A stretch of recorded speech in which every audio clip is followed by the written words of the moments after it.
Magandang gabi po sa inyong lahat. Tayo magbabalik ulit dito sa ating YouTube channel. Ayan. Para mapag-usapan ulit ng coins. Ayan, coins. At hilig natin mangulikta ng barya. Kaya tayo nandito guys. Ayan, sinisiling natin ang kanilang mga presyo. At isa naman tayong kolektor. Ayan, magandang gabi po sa inyong lahat. Ayan. Andiyan po ang ating pag-usapang barya. Ang pag-usapan natin barya guys, ito po ay pera po ng Brazil.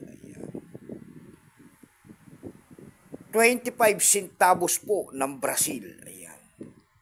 Pera po ng Brazil. World coins po. Ayan. Pera po ng Brazil.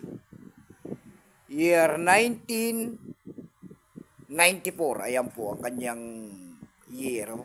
Ang gandang barya. Ayan. 25 centavos po ng bansang Brazil.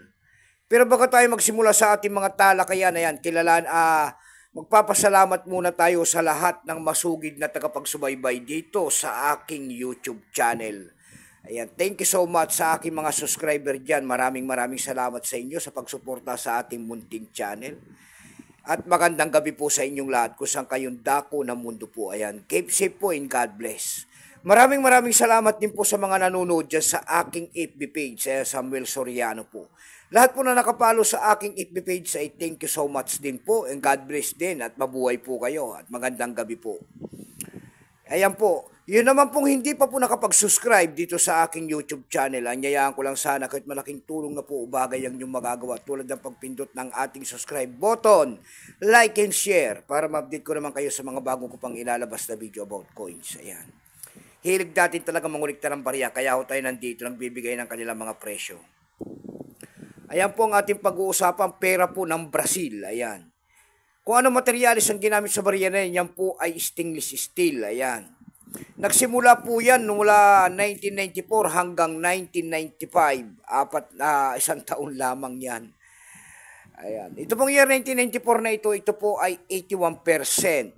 Kung ilang piraso po ang ginawa sa Brazil sa barya na yan po ay 285 million piraso po. Ayan. May appraisal na rin po yan doon sa ating numista kung tawagin ng ating mga kolektor. Yung kanyang extra fine po ay 14 pesos. Yung kanyang almost uncirculated ay 16. Yung uncirculated naman po ay nagkakahalaga yan ng 31 pesos. Dumako naman tayo sa kanyang price. Ayan. Doon sa ating ebay.com guys, ayan, bintahan po ng coins sa pandaigdigan yan, ebay.com.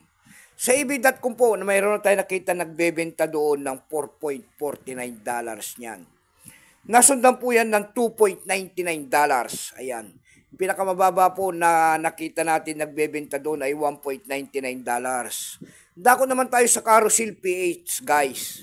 Sa Carousel PH po, mayroon tayo nakita nagbebenta nito ng 200 pesos. Nasundan po yan ng 150 pesos. Yung pinakamababa po na bintahan doon ay 65 pesos na. Ayan lamang po ang aking may babahaging kanyang presyo po. Keep safe po sa inyong lahat and God bless.